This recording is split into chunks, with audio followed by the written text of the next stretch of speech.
ఓం శ్రీ కేదారేశ్వర స్వామి నమః. అథ పథకథ ప్రారంభః. సౌనకాది మహామానులకు కొందరు చెప్పుచున్నారు, ఓ పురుషులారా, మహాపురుషులారా, మానవులకు సర్వసౌఖ్యములు ఇచ్చినది శివుని శరీరంలో పార్వతీదేవి అర్ధభాగం పొందినకు కేదారస్వామి వ్రతము ఒక వ్రతము కలదు. బ్రాహ్మణ, క్షత్రియ, వైశ్య, శూద్రులు ఈ వ్రతమును ఆచరించవచ్చును. 21 మార్లు ఈ వ్రతమును ఆచరించిన సకల సంపదలు పొందుదురు, తులకు శివసాహిత్యమునందురు. ఓ మహానుభావులారా, ఈ వ్రతమహత్యము చెప్పెదను, శ్రద్ధగా వినుము.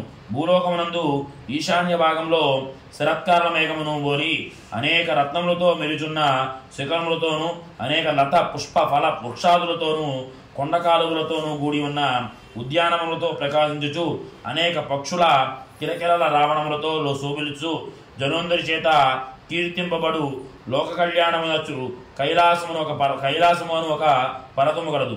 ఆ పర్వతము మిక్కిలి శ్రేష్టమైనది.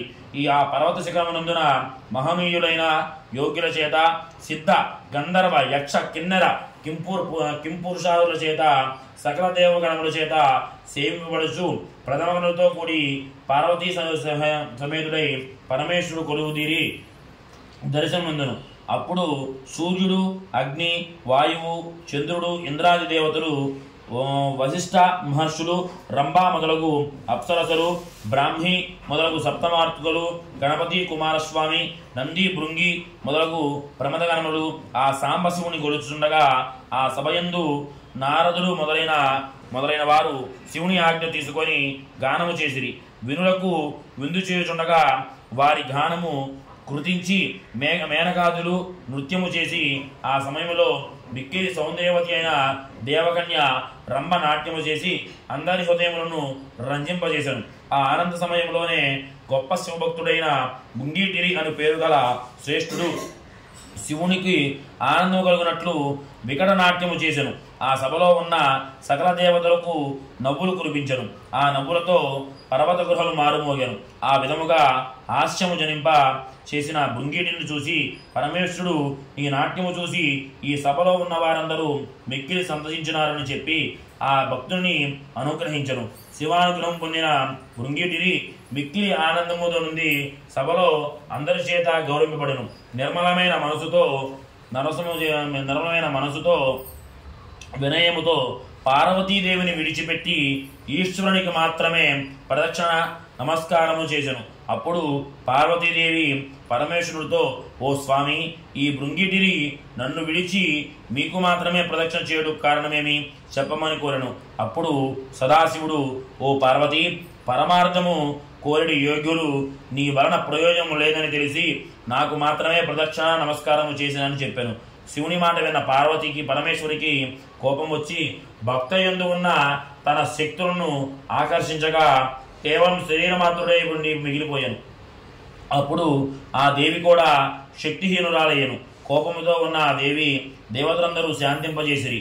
అప్పుడు ఆ దేవి శివునితో సమానమైన యోగ్యతను సంపాదించుకున్నటకు తపస్సు చేయుటకు నిశ్చయించుకొని కైలాసము విడిచిపెట్టి సింహ, శరభ, శార్దూల, గజ మృగాదులచే సేవింపబడుచు నిత్య వైరము ఉన్న పాము, గ్రద్దము వంటి సకల జంతువులకు వైరము లేకుండా చేయుచుండెను. అనేక వృక్షాల లతల చేత నిండి ఉన్నటువంటి ఋషిశ్రేష్ఠుల చేత సేవింపబడుచున్నటువంటి సర్వాభిష్టములు తీర్చడి గౌతముని యొక్క ఆశ్రమంలోకి ప్రవేశించను.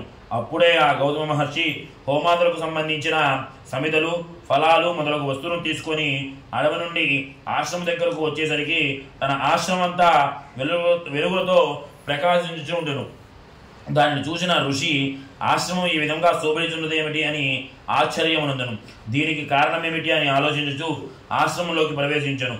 అక్కడ ఓ శ్రీమూర్తిని చూసి, ఓ పూజ్యురాలైన భగవతి, నీ రాకకు కారణమేమిటి అని గౌతమ మహర్షి అడుగగా, ఓ మునీశ్వర, ఏ వ్రతము చేయటం వలన యోగులు సంతోషిస్తారు, ఏ వ్రతము ఆచరించడం వలన శివునిలో అర్ధ శరీరము నాకు లభించుచునో అటువంటి వ్రతమును ఏదైనా ఉపదేశింపమని ఆ శ్రీమూర్తి కోరెను.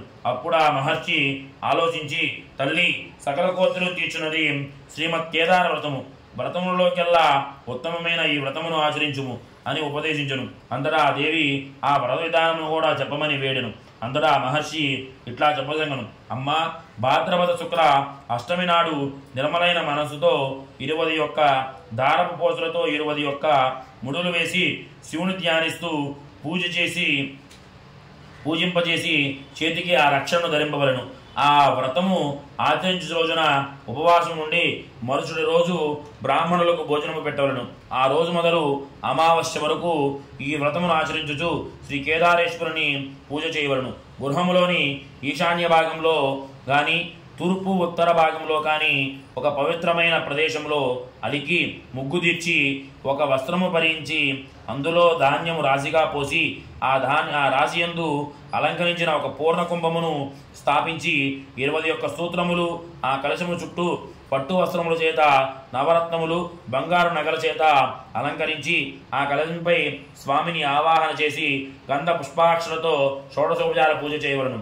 21 మంది బ్రాహ్మణులు పిలిచి కాలు కడిగి ఆశ్రమను ఏర్పాటు చేసి వారికి కూర్చోనబెట్టి అక్కడ కేదారేశ్వరుని యథావిధిగా అర్చించి 21 రకములైన పిండి వంటలు 21 రకములైన ఫలమును నివేదించవలను. ఈ శ్రీ కేదారేశ్వరుని భక్తితో స్తుతించవలను. బ్రాహ్మణులకు యథాశక్తిగా దక్షిణము తాంబూలాలిచ్చి వారిని సంతృప్తిపరిచి ఎనడా ఆ పార్వతీ పరమేశ్వరుడు ప్రీతి నుండి నీవు కోరిన వరమును ప్రసాదింపము అని చెప్పగా ఆ పార్వతీదేవి గౌతమ మహర్షికి చెప్పిన విధానమును ఆచరించను. అంతటా ఆ పరమేశ్వరుడు సంతుష్టుడై దేవగణములతో అక్కడికి వచ్చి తనలో అర్ధభాగమును పార్వతీదేవికి కొసంగను.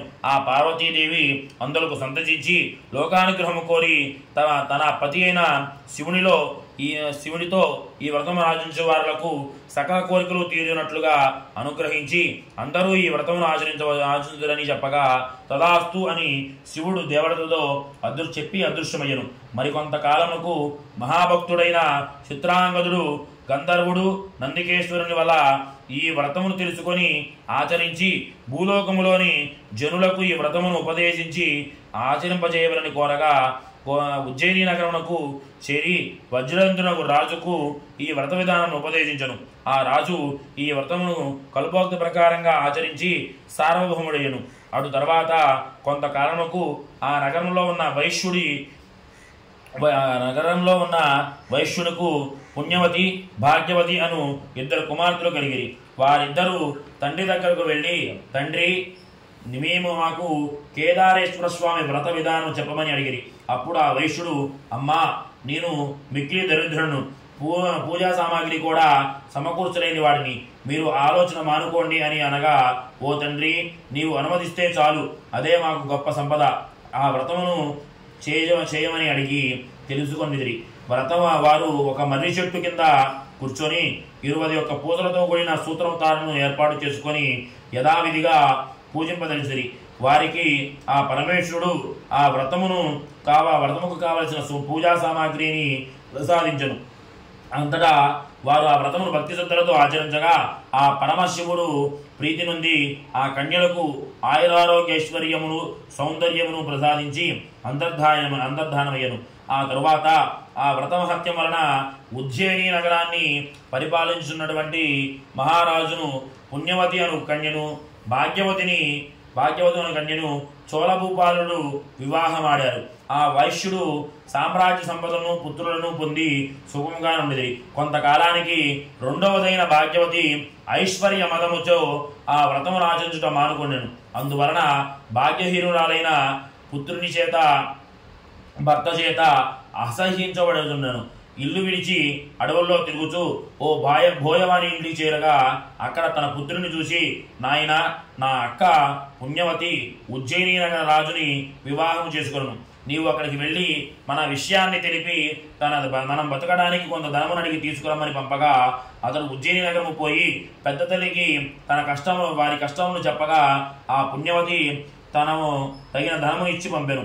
అతడు ఆ ధనము తీసుకొని వచ్చుండగా ఆ మార్గంలో ఆ పరమేశ్వరుడి ఆగ్రహం వలన ఆ ధనము అపహరింపబడెను.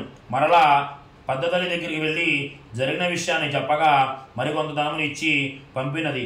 ఆ ధనము కూడా ఇదే విధంగా దొంగలింపబడగా అతడు వికలము చెంది మనస్సుతో విచేష్టుడై ఉండగా అప్పుడు పరమేశ్వరుడు అదృశ్య రూపంలో, ఓ చిన్నవాడా, నా వ్రతమును ఆచరించని వారికి ఈ ధనము నిలవదు అని పలికను. ఆ అదృశ్య రూపంలో విన్న మాటలు మరలా ఉజ్జయినగరము వెళ్ళి తన పెద్ద తల్లికి చెప్పాను. అప్పుడు ఈశ్వరుని పలికిన మాటలు విని తన చెల్లెలకు ఈ వ్రతను ఆచరింపమని చెప్పి కొంత ధనం ఇచ్చి పంపాను. మరలా అతడు తల్లి దగ్గరకు బయలుదేరి వచ్చుండగా ఆ మార్గంలో ముందు పోగొట్టుకున్న ధనమంతా పొందగా సంతోషించి ఆ ధనమంతా తీసుకొని కాంచీపురంలోని ప్రవేశించుండగా ఆ సమయంలో చతురంగ బలముతో కూడి తండ్రి ఎదురు వచ్చి ఆ బాలుణ్ణి దాని తల్లిని వెంట తీసుకొని వెళ్ళను. అంతటా ఆ రాజకుమారుడు తల్లిదండ్రులతో కూడి సుఖముగా ఉండెను. అది మొదలు తల్లి భాగ్యవతి, తండ్రి చోళరాజు ఆ వ్రతమును ఆచరించుచు సకలైశ్వర్యములు పొంది అనుభవించుదురి. ఈ వ్రతము యథావిధిగా భక్తితో ఆచరించిన, వినిన, చదివిన వారులకు ఈ పరమేశ్వరుని అనుగ్రహం పొంది ఆయురారోగ్యేశ్వరములు పొంది సుఖశాంతులతో జీవించి తుదకు శివసాధ్యమునందురు. గౌతమ మహర్షి చెప్పిన ఈ వ్రత మహత్యమును శ్రీ వ్యాస భగవానుడు స్కాంద పురాణమునందు చెప్పినారని సూతుడు సౌనకాది మహాములకు చెప్పెను. కావున సంసార సుఖములు, శాంతి, సంపదలు ఆ పరమేశ్వరుని అనుగ్రహం పొందుకోరు వారు ఈ వ్రతమును భక్తి శ్రద్ధలతో ఆచరించిన అన్నీ పొంది తరించగలరు. శ్రీ కేదారేశ్వర స్వామి వ్రత సమాప్తః. కేదారేశ్వర స్వామి వ్రత కథ సమాప్తః. ఓం